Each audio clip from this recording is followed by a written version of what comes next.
Hey everyone, आप सभी के लिए सेंट्रल बोर्ड के द्वारा एक बहुत बड़ी अपडेट है। देखिए, अगर आप इन स्कूल या कॉलेजेस से बिलोंग करते हैं तो आप बोर्ड्स या किसी भी कॉम्पिटिटिव एग्ज़ाम के लिए एलिजिबल नहीं हैं। तो सबसे पहले आपको ये चेक कर लेना है कि ये स्कूल्स कॉलेजेस में कहीं आप बिलोंग करते हैं या नहीं। इस पीडीएफ में सारे नेम मेंशन हैं, आपको वो एक बार देख लेना है कि क्या क्या नेम्स उन्होंने बताया है, क्योंकि इन सारे स्कूल्स और कॉलेजेस का एफिलिएशन विथहोल्ड कर दिया है सेंट्रल बोर्ड के द्वारा। सबसे पहली बात तो ऐसा क्यों हुआ है और क्या-क्या वो कॉलेजेस स्कूल्स हैं उनका नाम मैं आपको बता देती हूँ। सो चेक इट वंस इस पीडीएफ में आपका स्कूल या कॉलेज लाई नहीं करता हो। So the thing is that CBSE यानी सेंट्रल बोर्ड के द्वारा एक सरप्राइज इंस्पेक्शन कंडक्ट किया गया था स्कूल्स और कॉलेजेस में, ये चेक करने के लिए कि ये स्कूल्स और कॉलेजेस प्रॉपर्ली फंक्शन कर रहे हैं या नहीं कर रहे हैं। तो इंस्पेक्शन में उन्होंने ये पाया कि ऐसे बहुत सारे स्कूल्स और कॉलेजेस थे जहाँ पर डमी स्टूडेंट्स थे। अगर आपको डमी स्टूडेंट्स का मतलब नहीं पता तो मैं आपको एक्सप्लेन कर देती हूँ। ऐसे बच्चे जो यूजुअली कॉलेज नहीं जाते हैं, या तो वो किसी ना किसी कॉम्पिटिटिव एग्ज़ाम की तैयारी करते हैं, क्योंकि उनका पूरा दिन क्लासेस में या ट्यूटोरियल में चला जाता है तो वो कॉलेज अटेंड नहीं करते हैं, तो वो कॉलेज सिर्फ एग्ज़ाम के दौरान जाते हैं। अब इन्हीं स्टूडेंट्स को हम डमी स्टूडेंट्स कहते हैं। अब सीबीएसई के इंस्पेक्शन के दौरान उन्होंने ऐसे बहुत सारे स्कूल्स और कॉलेजेस देखे जहाँ पे बच्चे बिल्कुल नहीं थे और ना ही कोई फैसिलिटी अवेलेबल थी, ना ही टीचर्स एंड ऑल वहाँ पर अवेलेबल थे।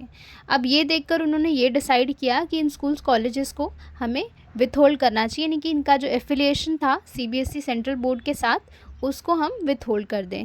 विथहोल्ड यानी कि ये आगे जाकर या प्रेजेंटली इनके जो बच्चे हैं वो किसी भी कॉम्पिटिटिव एग्ज़ाम या फिर 12th बोर्ड के लिए अपेयर नहीं कर पाएंगे।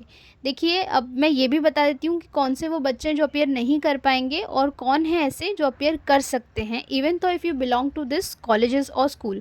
सो do not get worry, I will simplify everything कि इन्होंने ओवरऑल क्या कहा है इनकी स्टेटमेंट में। So the first thing is, सबसे पहले आपको ये पीडीएफ चेक कर लेना है कि वेदर आपका स्कूल या कॉलेज इसमें लाई करता है कि नहीं। ये जो पीडीएफ है उसमें नाम आप चेक कर लीजिए। सो ओवरऑल 27 ऐसे स्कूल्स थे जहाँ पर इंस्पेक्शन किया गया। इंस्पेक्शन के दौरान सेंट्रल बोर्ड ने ये पाया कि 21 ऐसे स्कूल्स हैं जिनकी एफिलिएशन उन्होंने विथहोल्ड कर दिया है और 6 ऐसे स्कूल्स हैं जिन्हें उन्होंने डाउनग्रेड कर दिया है। यहाँ पर एफिलिएशन विड्रॉवल का मतलब ये होता है कि ऐसे बच्चे जो कॉलेज अटेंड नहीं करते हैं, ऐसे स्कूल्स का जो एफिलिएशन सेंट्रल बोर्ड के साथ था उन्होंने उसको हटा दिया है, यानी कि विथहोल्ड कर दिया है। और 6 ऐसे स्कूल्स हैं जिनको उन्होंने डाउनग्रेडेड कर दिया है, यानी कि ऐसा स्कूल या कॉलेज जहाँ पर पहले हायर एजुकेशन था उसको उन्होंने कैंसिल करके दिया है। यानी आप अगर यहाँ पे पढ़ रहे थे तो हायर एजुकेशन यहाँ से परस्यूम नहीं कर पाएंगे।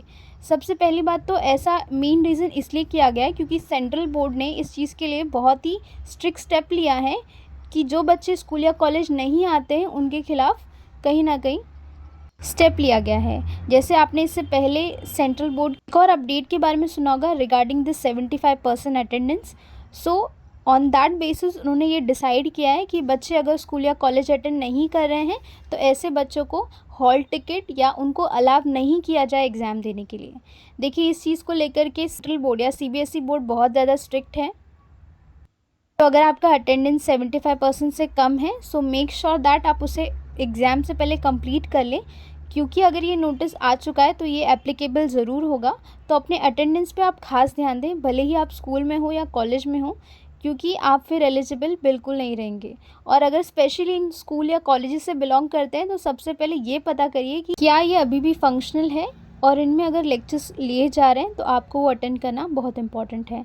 हालांकि अगर जो दूसरे स्कूल्स और कॉलेजेस हैं हो सकता है आगे जाकर वहाँ पर भी सरप्राइज इंस्पेक्शन हो सकता है। सो आप रिस्क मत लीजिए और आप अगर स्कूल कॉलेज में हैं तो अपनी अटेंडेंस को कंप्लीट करिए।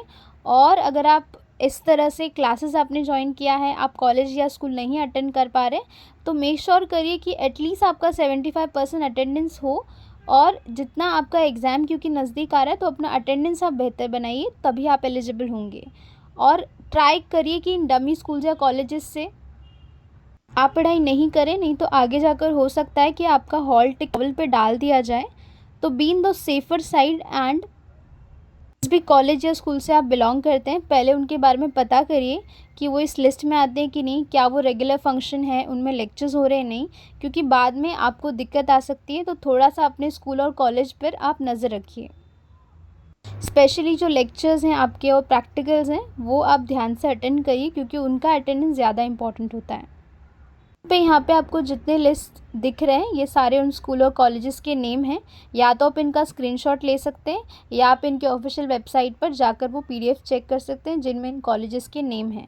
आप एक बार चेक कर लीजिए थ्रू आउट कि आपके स्टेट में या आपके आसपास में भी अगर आपने एडमिशन लिया है या आपके कोई फ्रेंड्स हैं, तो उनको आप इन्फॉर्म कर दीजिए, बिकॉज़ कहीं ना कहीं उन्हें दिक्कत आ सकती है उनके एग्ज़ाम को अपेयर करने के लिए। हालांकि अभी जो हायर एजुकेशन और एफिलिएशन तो कैंसिल किया गया है, बट अगर आप इन कॉलेज से 12th में या 10th बोर्ड में हैं, तो इस साल के लिए आप अपीयर ज़रूर कर सकते हैं, बट नेक्स्ट ईयर होने वाले जो बच्चे हैं उनके लिए प्रॉब्लमेटिक हो सकता है। So make sure that if you are studying also, तो भी आप अपने स्कूल कॉलेज को प्रॉपरली चेक करिए कि वो फंक्शनल है कि नहीं, सारी चीज़ें प्रॉपर हो रही हैं या नहीं हो रही हैं। अगर कुछ भी प्रॉपर कंडक्ट नहीं हो रहा है, तो आपके लिए ही प्रॉब्लम क्रिएट कर देंगे। देखिए, सेंट्रल बोर्ड जो है इस समय बहुत ज़्यादा स्ट्रिक्ट होती जा रही है, आपको अटेंडेंस को लेकर के और आपका प्री एग्ज़ाम को लेकर के। सो make sure you do not miss both this things well. अच्छे से आप प्रिपेयर करिए।